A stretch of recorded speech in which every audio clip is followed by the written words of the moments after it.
You are now about to witness and lose some much needed sleep. The awesome,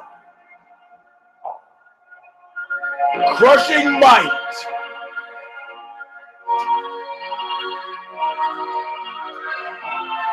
of, wait for it,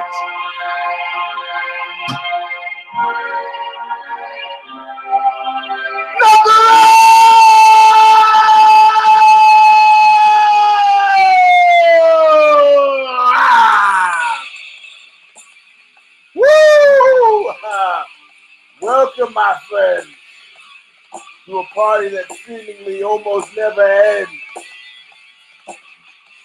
I am your host, Eugene S. Robinson. I'm going to kill you, Eugene S. No, you're not. Round number 260. On UFC on Fox 25. The sorrows of young Weidman. I know there were other fights on the card. I had 9 pairs, but I don't know if we're going to get to anything else except for Weidman. Kid Not K might make fun of me, but it's all Weidman all the time on Knuckle Up number 260. And I'll tell you why. As soon as Bob Riley, singer for Stigmata, Calling It a Just, the song is called Intro, All of Nothing, still available from Revelation Records. They owe me a check, but I'll send them some more when I get it. Huntington Beach, you can buy it. He says the words that kicks it all off.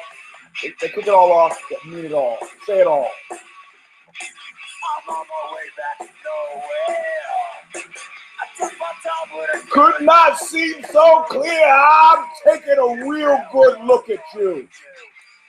Taking a real good look at your face. Being payback for always nothing. All right. So, look, I got to give this a little context because some of you, unless you're in overseas in the UK or Sweden or Germany, some of you are like, hey, Mr. Robinson, ain't you doing the show kind of late? And I have to say, yes, in the actual matter of fact, I am doing the show late, but I had a couple of choices. I could huddle in my hotel room in New York where I just was and whisper the show very early this morning after Georgie B hooked me up, got me to hook up after watching the fights, and I could do it at a whisper so that, you know, people from my straight world job who were in surrounding hotel rooms weren't weirded out by the show that invariably will open up with outre sex talk.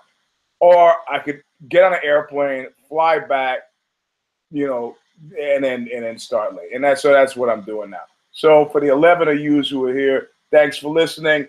Let me give this some context. And it's not so much an outre sex story, but it's a sex story, which the analogs will make sense at the conclusion of the story. But let me say how much I can tell. Let's see, this girl. Does it help you to know that her father had won the Nobel Prize? Does it help? I don't know if it helps, but it's to distinguish her from some other her. It'll give it a framework. So I'm in Brooklyn, right? And I'm at the family house in Brooklyn. I'm in college, and I'm having sex with this Nobel Prize winner's daughter. Right? Again, it's only identifying. I mean, he could have won the Silurian Award. He could have won. It doesn't make a difference to me. It's just an identifier other than using her name. And so, you know, when you're having sex at the house where your parents and your kids' sisters live, you know, when you're on a break from college, you have to be surreptitious. And you got to be, you know, you got to, things have to move along quickly. Don't get hung up on the word quickly. So so we're having sex, and she has an orgasm, which is not unusual, right? And but I don't, because my head is kind of spinning, right? My head's like I'm listening for noises. It was a 3-story brownstone, so it's not entirely clear that you could hear people coming in on the first floor when you're up on the 3rd floor, and everybody at my house snuck around because we were a house of paranoid lunatics. So we were always sneaking around and surprising everybody. So, you know, you would like walk on cat feet. It was like Clouseau and Cato, and I'm not even kidding you. I'm not even kidding you. So I'm half listening out. My attention is divided. I'm having sex, you know, and now I'm conscious of the fact that she's had an orgasm. So I'm feeling some kind of pressure. Like I gotta blow my load. I gotta get in, get out, right? So because we got who knows if that doesn't matter. So I'm feeling there's a certain amount of pressure, but I'm good at. I'm concentrating. And she starts saying, "Oh God." Now, when I say those words to you, I'm sure that you imagine, you know, pulling from your own personal lives or any porn trope that you might care to think about. You're pulling and you're thinking that it was a sexy "oh God." It started out that way. Maybe I was like, "Oh, she's never really vocal usually, but oh God," and she goes, "Please, please, please." Now that's perfectly fine for a James Brown song. But, you know, in terms of a sudden sexual departure from somebody you've had sex with before, please, you start to look down like maybe I should be hurting her somehow. And so I look down and I see this complete and total look of aggressive desperation, right? Like she really wants me to blow my load like that. Yeah, I mean, look, when I was younger, it wasn't like then. As an older fellow, I remember having sex with some woman and she was like, "Hey, could you finish already?" And I was like, "Oh, yeah, sure. Bing, boom, done. In, out, nobody gets hurt." So she, "Please, please, please, please." Like James Brown. And the desperation suddenly was absolutely, positively anti-sexy. And I just go, I just kind of go, you know what? It's okay. And I just stopped. Now I know that that was probably more injurious. Like her whole sexual identity was somehow, I hadn't really thought it through, but was somehow tied into being able to create a circumstance by which I was having an orgasm either with her or at least as quickly as she was or in the same vicinity. And the please was not so much because she was mindful of the people in the household who might come back, but she really needed this to feel somehow sexually whole, complete, and competent, right? She needed it to be consonant. She needed her inside world where she imagined, as we all do, as stars of her own dramas, that she was this super sexy woman to kind of accord with the outside world, which is any man who has sex with me is immediately going to have an orgasm. I mentioned this in the context of discussing UFC on Fox 25, where just to say that complete abject desperation has zero sex appeal. Zero sex appeal. It really does. And those of you who are following the Twitter feed, at Eugene S. Robinson, for those of you who haven't, but you're listening now, that's where you're during a fight, you might find me hanging out, unleashing commentary. A lot of you have watched the show enough and know it well enough to know that when we talk about the Lost Battalion, it's like a law of thermodynamics. Get out of there! You fucking dogs are so fucking creepy. Now he just ate. He just ate. Now he's going in the bathroom to eat the cat shit out of the cat box. What do you do that for? What do you, come on, get the fuck out, get out of here with that. He's a dog, he's an old dog. Hey, look, I guarantee you when I'm 80, I'm not going to be eating cat poop out of the cat box. But let's get back to the fight. So, you listen to the show long enough, you know well enough that The Lost Battalion is ironclad. It's like a law of thermodynamics. Nobody's breaking it. Nobody's changing it. You know, and I like that you were one step ahead of the tourist. And you said, you know what? In a very, I'm gonna fucking kill him. I'm gonna kill him. In a very kind of interestingly paradoxical way, the fact that Chris Weidman won, it's like the La Brea tar pits. He is even further ensconced in the mystified climb of the land of woodpiles. He's not ever leaving. It's pretty clear. It's pretty clear. Let's look at the evidence. For those of you who are Weidman nut jumpers who are probably going to be tweeting this entire show to him,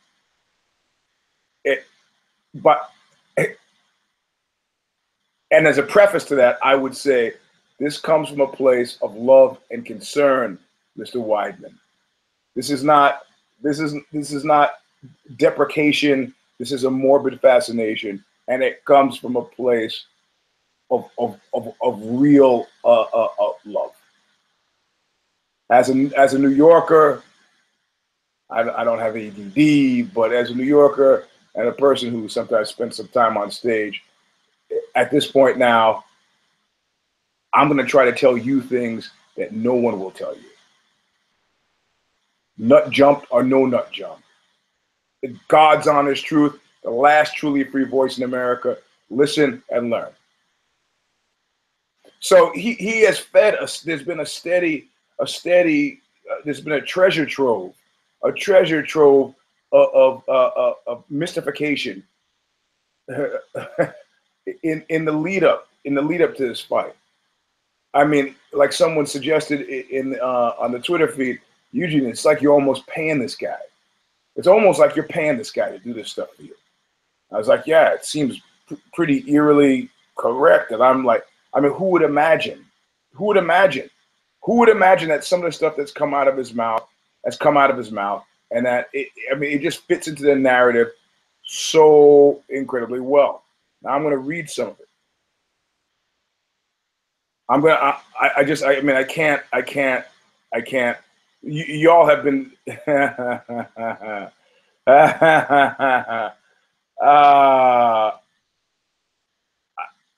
I mean, all of you have been sending me stuff about the mist of Weidman.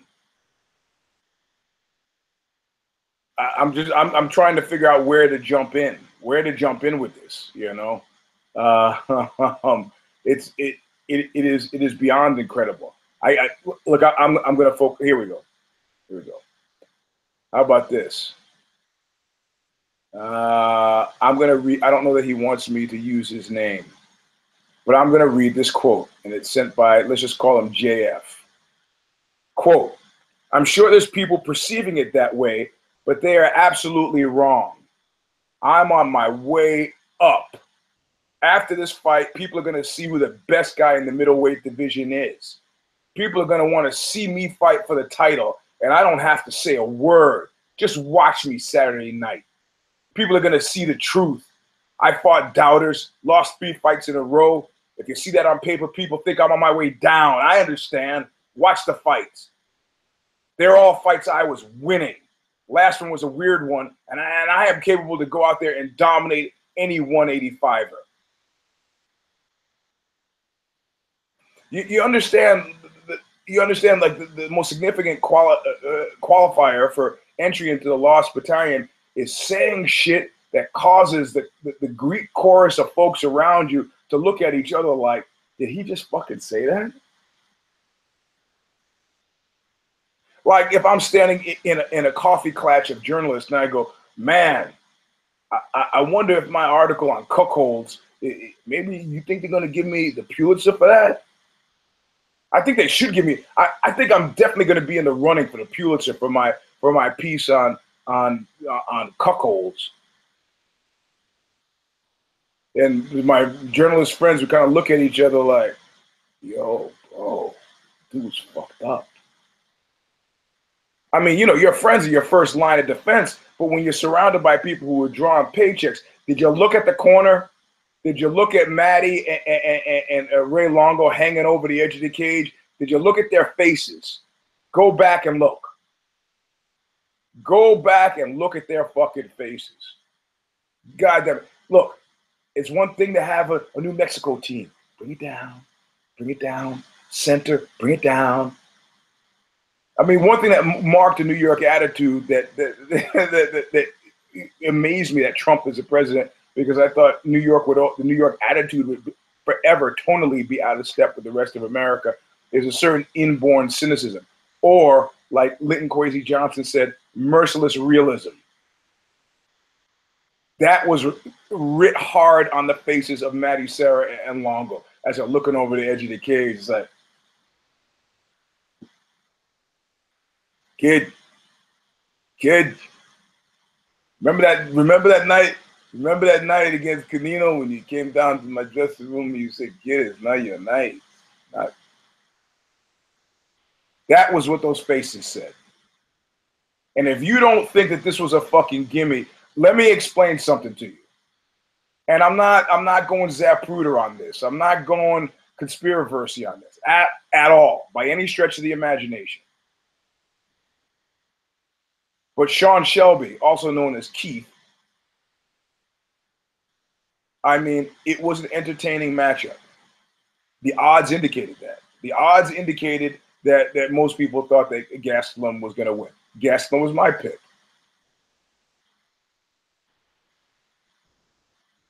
Because I forgot. I think about Gastelum as a guy who's got a problem with weed and weight. That means, you know, a welterweight that probably should be fighting at middleweight. Or is it the other way? Apparently, it's the other way.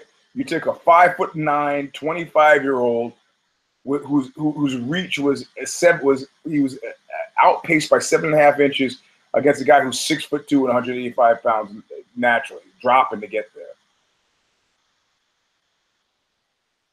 I'm not giving this a spin. I'm just telling you the way things were. Exactly. And even in light of that, I've gone back now and watched the end of round 1 3 fucking times. And that was a collision of poor fundamentals on the part of Weidman. But that's not what I'm saying. That's not at all what I'm saying. Now, well, I am saying it, but what I'm saying is that's not what I intend to say right now. What I intend to say right now is the guy has provided ample grist for the mill, and part of it is a Trumpian ideation. You got to understand NLP, neuro-linguistic programming, or the Nazis had the good Goebbels said it best. You tell a lie long enough, people start to believe it. And that's fine. I mean, you notice people say, that's a pretty misty comment, or play misty prior to the fight. But it's rare I can't even think of a single time somebody has been an entrant in the Lost Battalion prior to the fight. It's almost like you're allowed to say certain crazy things before a fight. And Weidman said them all. Every single crazy thing that you could think to say before he said. Because you got to understand that there are differing levels of deception. Like Hitler said, there are three types of secrets. Those that I keep from you, those that we share, and those about future events as yet unknown. So when you look at a Chris Weidman pre-fight and he's saying crazy, misty comments, which means that they are Lost Battalion-esque, they are Lost Battalion-like. When he's doing stuff like that pre-fight, you excuse it because you say the guy is trying to get his head in the right space. What remains to be seen, what absolutely positively remains to be seen is this a secret that he's sharing? In other words, he understands it's a contrivance. He's trying to gin up a fight. He does not, in actual fact, believe this himself. but he is telling us that he does so in order to affect an outcome that has to maybe switches the odds in his favor, maybe gets in the other guy's head, maybe anchors, you know, the eventual outcome to intangibles. Or is this a secret that we share?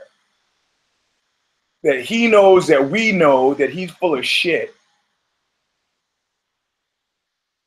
And maybe there's some odd outstanding chance that it'll get in the heads of you know, easy to please odd makers and guys in Gastelum's camp.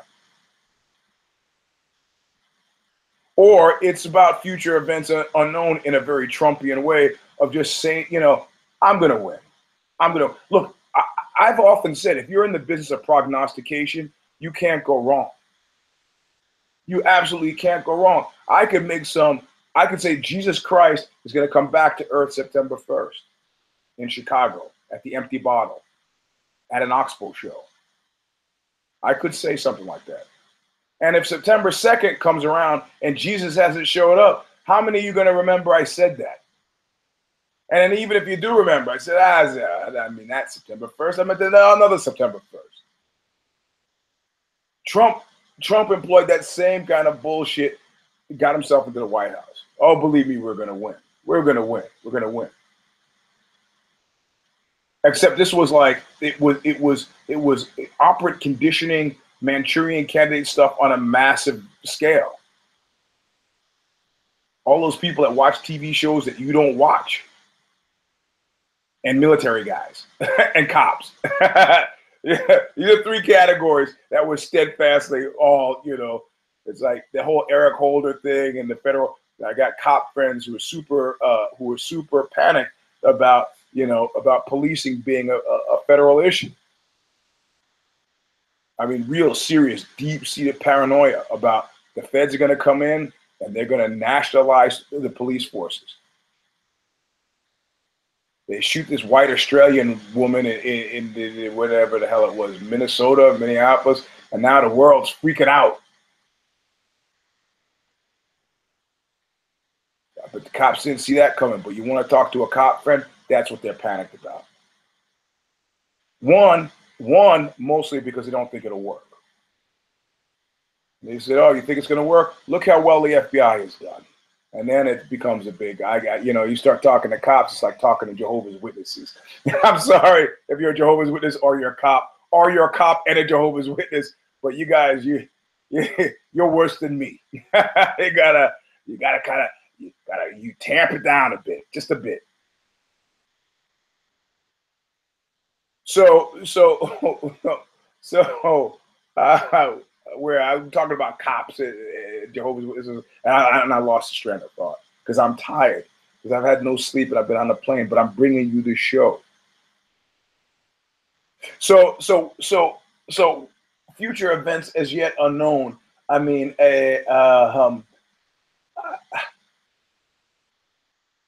maybe,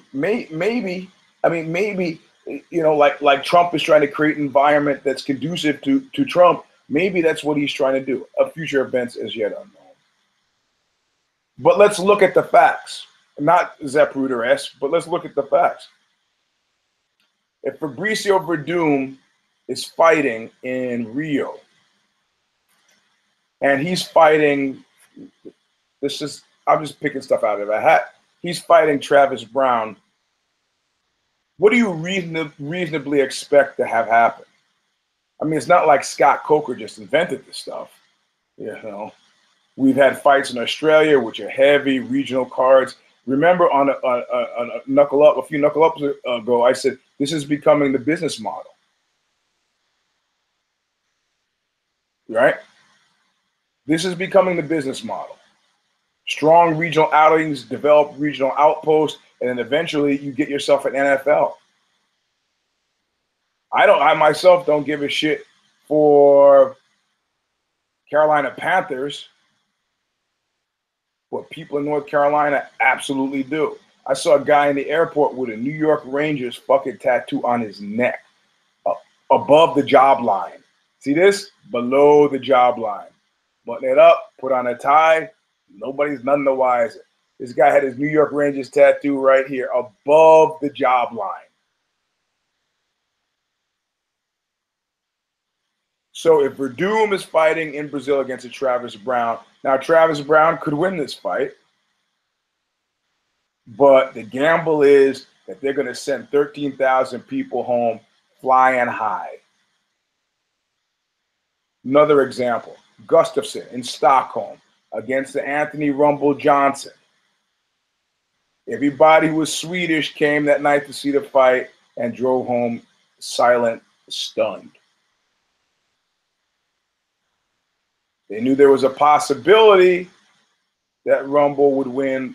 Didn't know if it was a probability. It was to give their, a local guy a good fight, bring the folks in.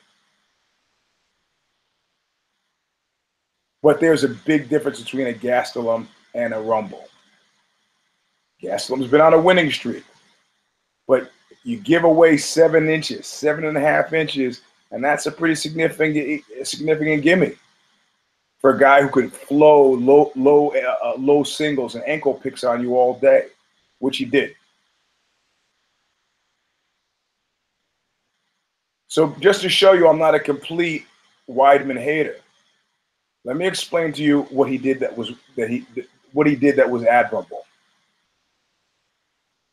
And that might lead you to believe that it's a second option of the 3 types of secrets. Secrets he keeps from us, secrets we share, and about future events as yet unknown according to Hitler. These were the 3 types of secrets. Second, the one that we share. Because he came out the second round and there were glimmers of panic on his face. And remember, I was talking about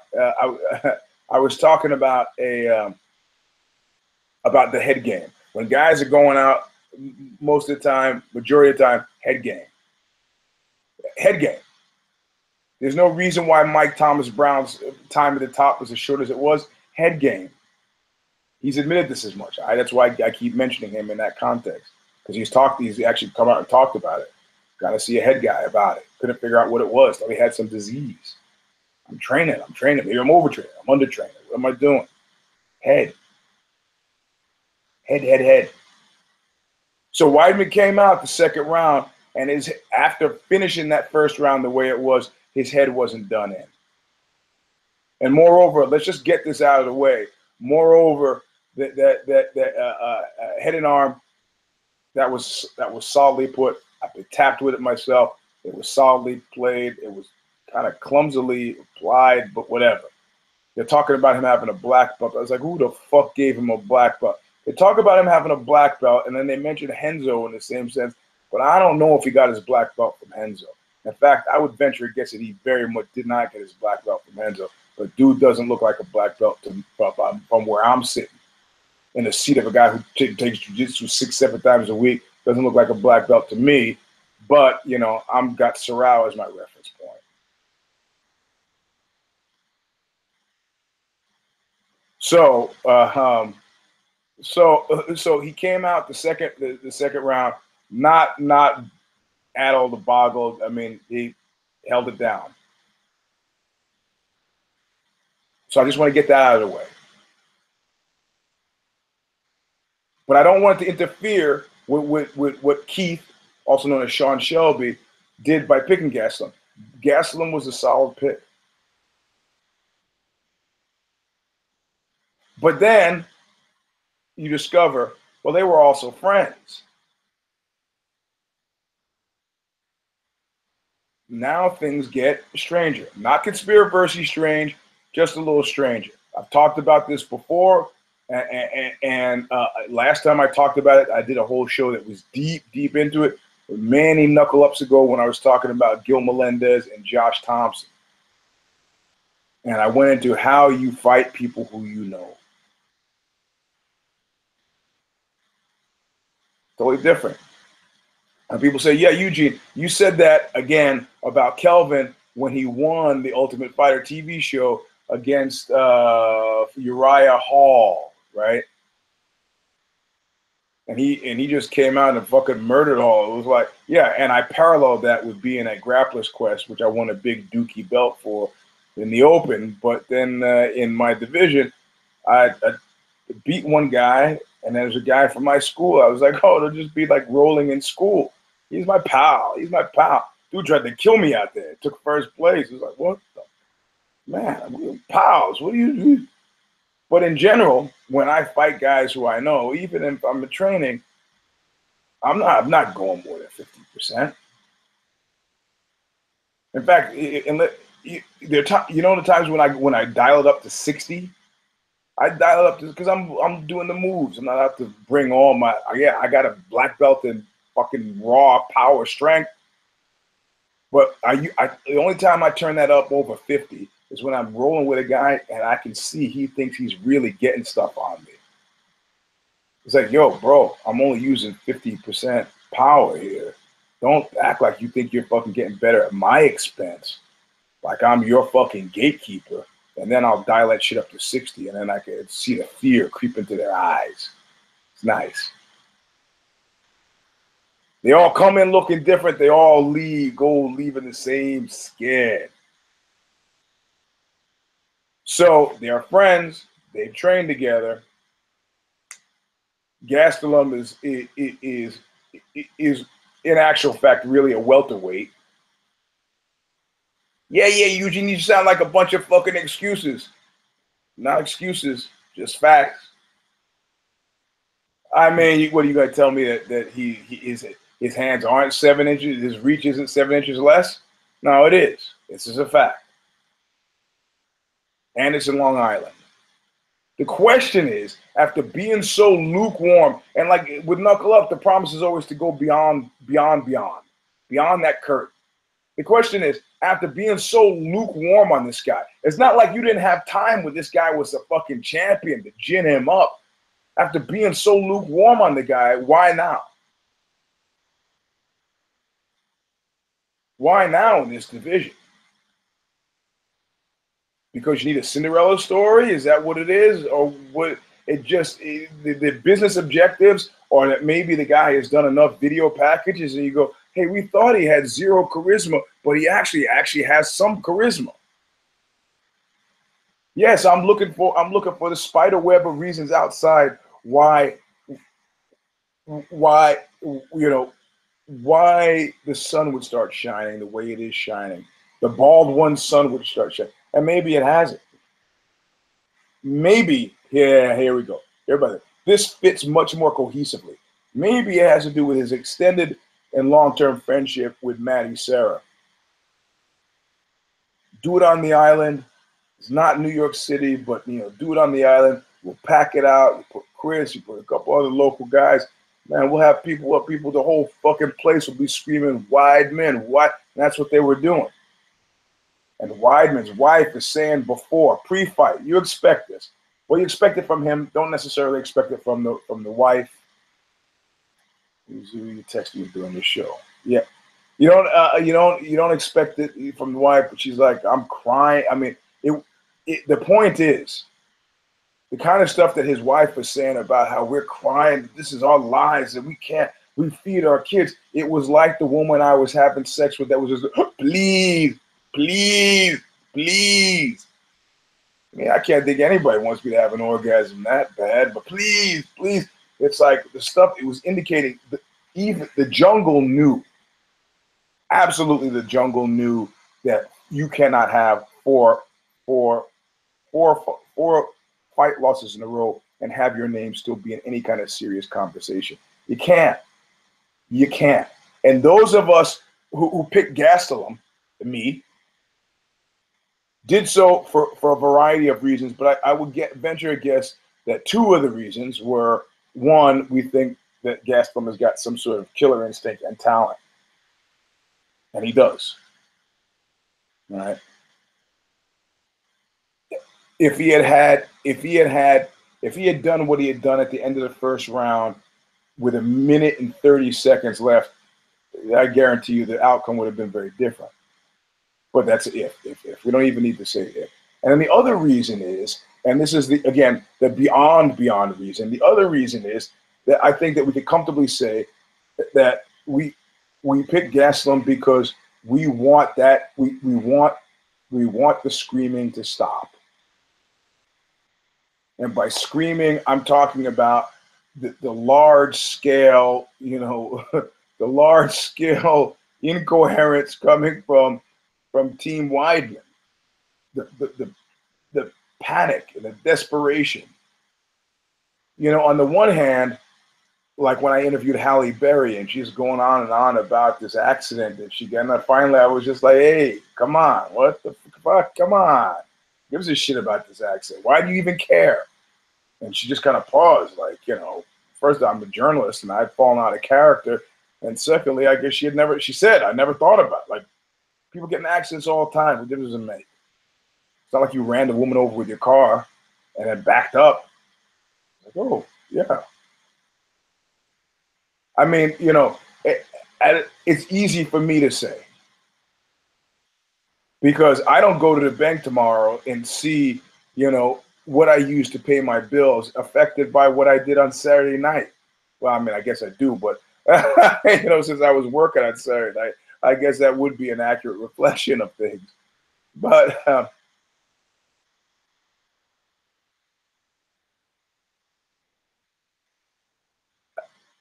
so, in other words, he might have a justifiable reason for having this fever pitch desperation thing going, you know. And he's talked about it before. He's talked about his 2 houses, I think, or was that? Am I confusing that with somebody else?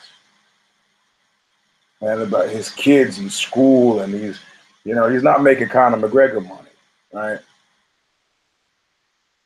I mean, he's making the kind of money where if he retires tomorrow, if he gets cut by the UFC because of another loss, dude's got, I mean, he's not going to go work and back in personal training or whatever he did before. I don't remember. He had some kind of job or trade before. And so he came out, he was possessed, self-possessed. I don't mean possessed by demons, self-possessed. He kept his head about him, came out the second round, took care of business. I don't see that the guy, he didn't do a black belt level, but I'm not out to criticize Caesar. I'm out to praise him. The things he did well. It was a solid, and it was even, I have guys who have accused me of good jiu-jitsu, and the guys are like, I start to crank it up to 60 because they're like, oh, big guy jiu-jitsu. It's like, come on. Any guy under 200 pounds is going to say that. I'm actually not. I could be, you want, and then I could do the big guy jiu-jitsu. His submission of Gastelum wasn't big guy jiu-jitsu. Nah, it was a head and arm. His positioning was kind of janky. I mean, but I'm not going to get into the minutia of Brazilian jiu-jitsu. But it wasn't like he muscled him there, muscled it heavy in the weight. So the fact that largely he's going against an undersized guy, and he didn't get him there because of knocking him down. I mean, he got him there in a way that he could have gotten him there. I think it was a low single that he could have gotten him there even without the 7 inches. It was not like Kelvin was moving his legs or scooting his legs out of the way. That's not what was happening. So you see, this show is broken down into pre-fight and post, just for those of you who don't have the patience to figure out what's going on. So, pulls his legs out, you know, after that rocky start, and then, you know, he sinks in a solid head and arm. And Gastelum is trying to use an escape that I have never tried. You know, there is one. You know, he's got I'm a little sore. He's got this arm pinioned here, right? And Weidman is here. This guy taught me this one that's pretty good. So you see, Gastelum was trying to push the hand out, like trying to get it off of his face like that. This guy taught me one. So the guy is trying to sink. He's trying to sink. Weidman is actively sunk his head in here. This guy, James Painter, teaches a prison fighting system on the reservation outside of Nevada City or Reno, someplace like that. I can never remember. But he said, some guy's going for the head and arm. You rotate that elbow, You know, you can move your arm. Guy's digging in, he's putting his whole body. So you rotate that elbow, and you put the point of the elbow somewhere on the side of his face, because the guy is trying, either here on the temple or here in the jawline, right? So you get it, and then you get your hand here. Yeah, I don't even have to see it. I can feel it. And you could, you hit it, and it actually, I was thinking, it's bullshit, chop socky bullshit. And he said, okay, come on, try it to me. And it tried it, and he did it. And it was like somebody had hit me on the side of the head with an axe handle. It's super effective and super, boom, just as hard as you can hit from that distance. Of course, Kelvin, and I guess it's legal. It's a strike, I don't know technically if it would be a strike of a downed opponent since Weidman was on the ground, but you could punch from the ground. Man, this finger is still killing me. Look at how swollen it is. Look at that. Look at that. So anyway, so it was solid. I'm not taking it anyway. The pre-fight stuff, I'm excusing the pre-fight stuff. It was crazy. It was misty. It was woodpiley, but I can excuse it. I can excuse it because, again, it's a second category. I think it's something that he knows. He knows that we know that he knows that this is just something to fucking gin up a fight. It's the makeup, the dancing around, the Daisy Dukes, the sashaying like Paige Van Sant. I guess that was the other fight. The excuse making and all that stuff. And then there's the win. And there's a solid win. But, there's something that a football player first said that stuck in my mind. And that was, when they were talking about fines for excessive celebration, end zone celebrating. And they said, you really need to act like you've been there before. Act like you've been there before. But he wins and he's on the cage. That's fine. Happy. You got to be happy about stemming the flow of blood vis-a-vis a 3-fight losing streak, which he mentioned in that quote that I read to you. Got to be happy about that. And then they announce it. The third round, stop submission, but then the big John McCarthy stopped. And then he starts talking. So now we're at the beginning of the post phase. He starts talking.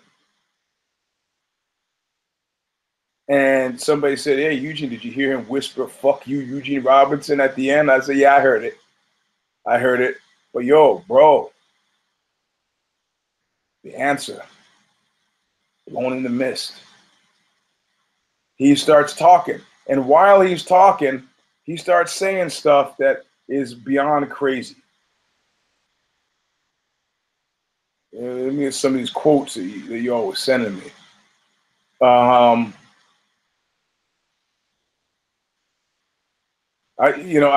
can't. I got like 8 here. JFs are some of the best, but he's a stream of consciousness guy, so yeah, I'd have to read all of them to you. But so he starts talking about Bisping. He starts talking about how he's the champion and he's the top in the division. He's listed as number 5, but that's being fucking super generous in my mind.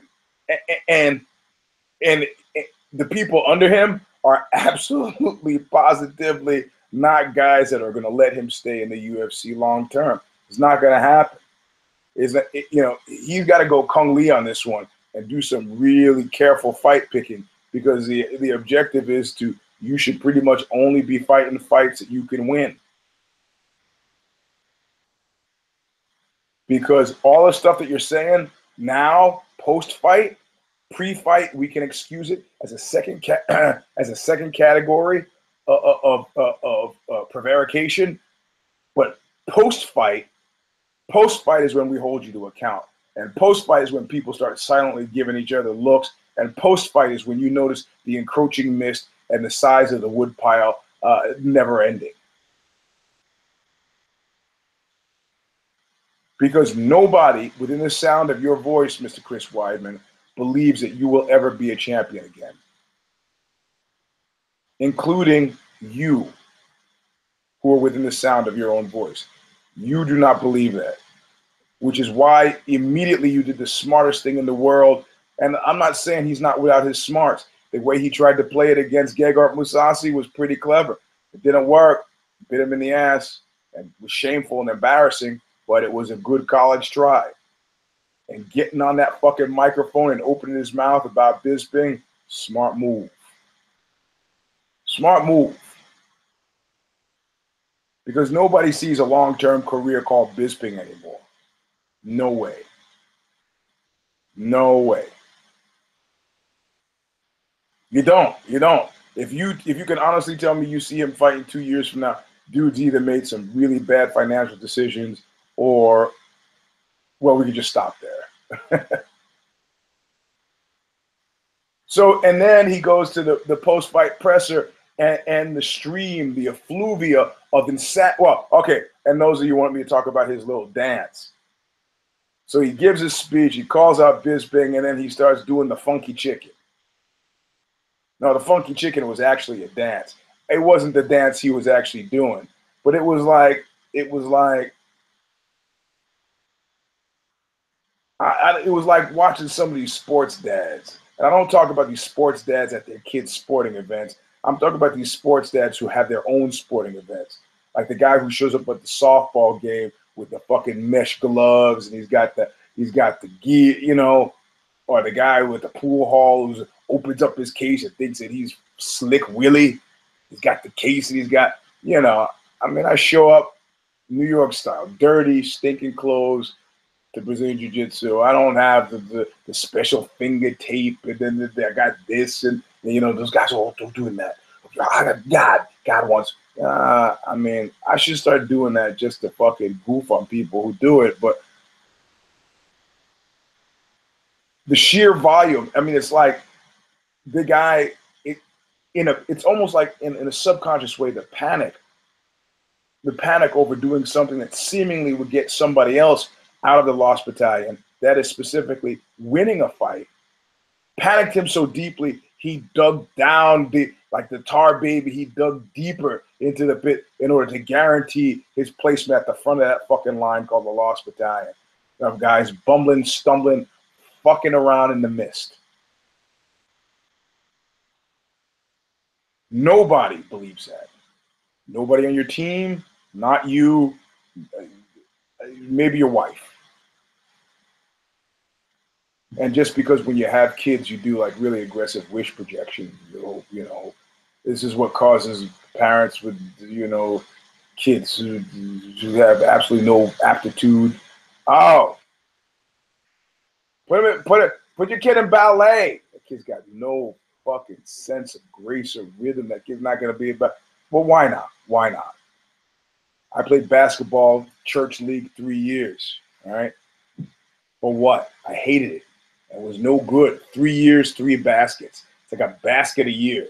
It was so bad that when I got a basket in, the whole audience, who, you know, long-suffering parents, not except for mine, who weren't there, they'd come every now and then, but the shame was too much, and they would stand up and give me a standing ovation because I finally got a shot. Because at a certain point, I realized, hey, you know what? Every time I pass the ball, people screaming for me to pass the ball. Every time I pass the ball, they shoot and they miss. I could do that. Nah, I should have been fighting the whole time. So Weidman digs down. He picks out Bisping, which was a smart move. But really, if you're looking at this as a professional chess game, he's got not a lot of moves on this board. And I don't know how that happened.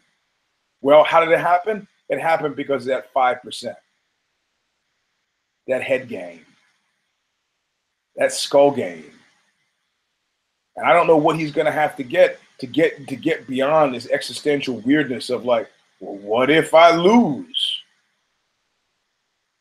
Well, things won't be the same, but things are never the same anyway. You take that to the bank, you know? And what you could see, it reminded me of Willy Wonka and the Chocolate Factory, because the cage comes flying open. He's on the other side on the apron, standing there, gesturing to his wife. It's kind of, in this case, like Rocky, Adrian, and the wife comes out, and the father and you can see they're all on this kind of razor edge of hysteria. The father is like, just everybody is celebrating too much, too hard. I gotta understand that like a 3-fight fucking slide must have been a drag, must have been, you know. Look, I took knife fighting from a guy who I wrote about in the fight book. Fight, everything you want to know about asking, but you get asking for asking. He says, look, the first thing that you got to deal with when you're going into a knife fight is this understanding that I'm going to bleed today. It can't be when you start bleeding, you start panicking, because that's not, you got to understand, if you are fighting with someone who has a knife, it's mad easy to fucking touch you. And if they touch you, you're going to get cut. If you're going to get cut, you're going to bleed. And the idea is not to get fucking caught up on that whole, oh, I'm bleeding thing, but to continue to fight with a certain degree of brio.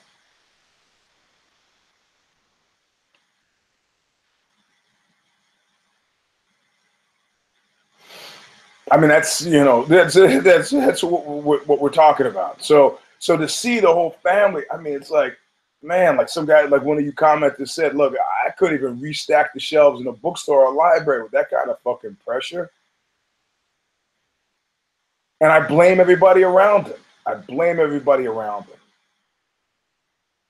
If you are a male head of a household and you know this is the God's honest truth, you know that, look, what I've said it before and I've said it again, with minor exceptions, most of you know, have figured out at this point in your lives that the earmark, the single steadfast single standard that you have to adhere to for being, you know, a man in America today, if you can't remember anything else, you know, you must remember this. If you are a real man of any kind, shoulder your burdens without complaint, because nobody gives a fuck. All right? Nobody, except us, which is why places like jiu-jitsu or barber shops are somehow useful. Because only us has an understanding that, you know, you got the kids, you got the what, you got the cats, you got the dogs, all dependent on you. All dependent on you.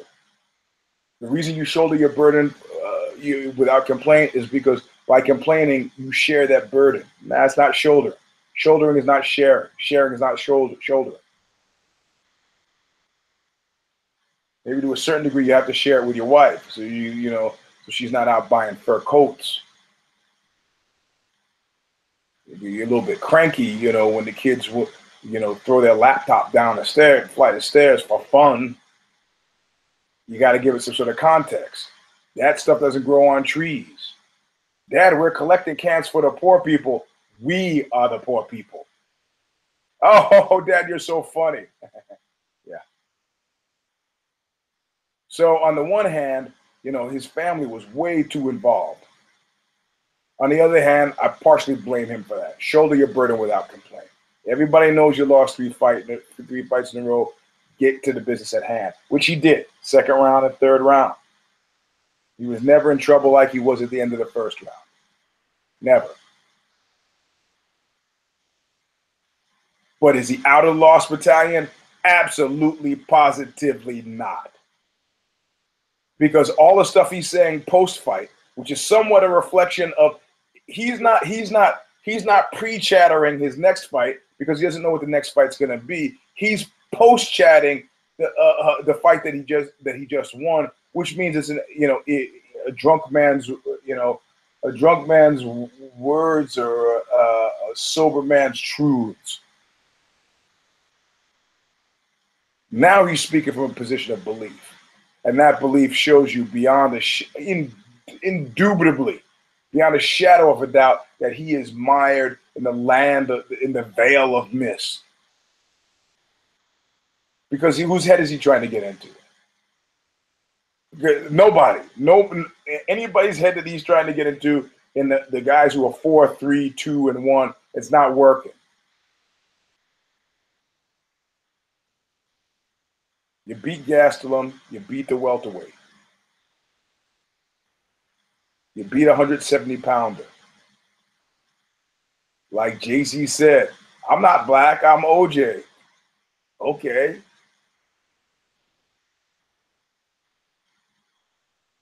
Enjoy your moment. Have your moment. But the parameters of that moment, somebody is going to have to be honest with you. And the faces of Longo and Sarah that I saw as you went into the cage at the beginning of this fight, Mr. Weidman, seemed to indicate to me that if they're not saying it, they're showing it. And if you have eyes to see, you should see that. I don't know that I have a course of action. Like I said, you could Kung Lee it. Just choose your next few fights. Super good. Sit with Sean Shelby, also known as Keith, and make a pick. I mean, you're number 5. You're number 5.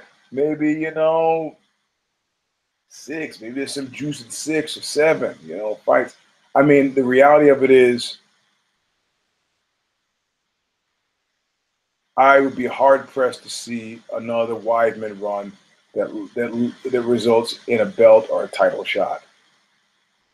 And I know he's trying to do the NLP thing. If I say it, it will be true. If I, this mad kind of weird ideation, it'll happen. If I just make it happen, it'll happen. But it's not happening. It's absolutely not happening.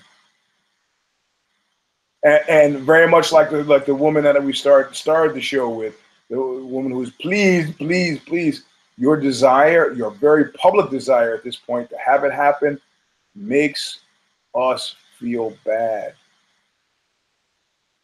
Under normal circumstances, I would shoulder this burden without complaint. But I'm voicing it with a distinct and honest hope that you could make us feel less bad. A little merciless realism.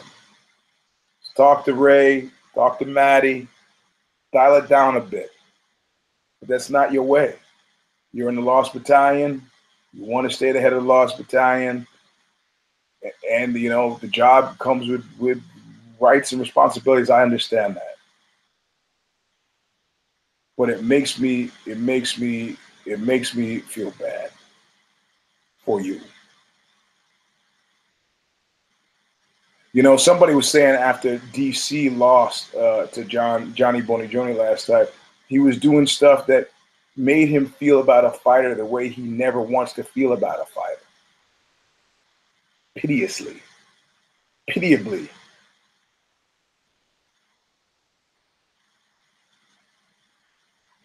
Didn't want to feel that way. DC made him feel that way. That's what I'm saying. I mean, Charlie Manson once said to me, I interviewed the guy, and he said, there are 2 ways to get to the cross. Walk along peacefully or kicking and screaming. And he seemed to be indicating that, you're going to end up there, you might as well just walk. He didn't complete the thought. Now, when I interviewed Kevin Weeks, Whitey Bulger's kind of right-hand man in Southie, he said when you're making that walk, he didn't say cross, but he said when you're making that walk into the basement, which is where a lot of Jimmy Whitey Bulger's victims ended up, in the basement. He goes, one thing he learned, you fight like hell. Because that's your only shot. It's not like things are going to change once you get in the basement. You fight like hell. So between 2 ways of getting to the cross, you either walk peaceably or fight like hell. I guess it depends on the circumstance, but I'm telling you, Mr. Weidman, the circumstance seems to indicate now clear-headed thinking is the only kind of thinking that's going to get you to a future that is bereft of hysteria, agita, and there's a third thing in there that outside of hysteria that I'm thinking about. But outside of shouldering the burden without complaint and controlling shit, you gotta dial it all down. Because it's making us feel about you. I mean, I like the Bisping cross-eyed thing. That was pretty good.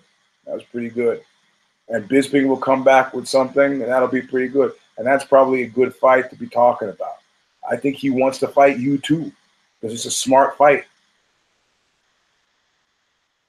One of you is going to lose it for sure, but it'll be close enough so it wouldn't be a clear case of, man, that guy got fucking dismantled, like it would be against 2, 3, or 4.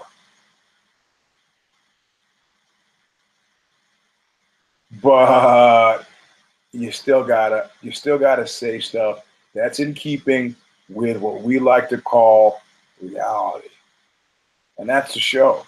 I'm sorry, I'd like to go on about this because it's completely captivating. And if you're here and you listen for the whole hour, you know exactly what I'm talking about. Exactly. I mean, this is stuff. This is, when they talk about why did Babe Ruth get blacklisted in the latter part of his career? Was it the drinking? Was it the womanizing? That was only part of it. He wanted to bring black baseball players into white baseball. They're like, fuck that guy. No, bench him. We don't want him as a manager. Get him out of here. No. You didn't know that, did you? It was like, that was what was Babe just disappeared? Yeah, he had personal problems vis-a-vis the womanizing and the drinking, but that's not why they kept him out of baseball in a more significant way. Sports history is our history. And what's happening now has historical import. And the Weidman thing is completely fascinating. Completely. I know Kid Nate makes fun of me for it. Whatever, bro. Whatever. Wes Sims knew exactly who he was, and therefore matched a stay out of Lost Battalion. But never have I seen somebody who so aggressively wants to stay where he is.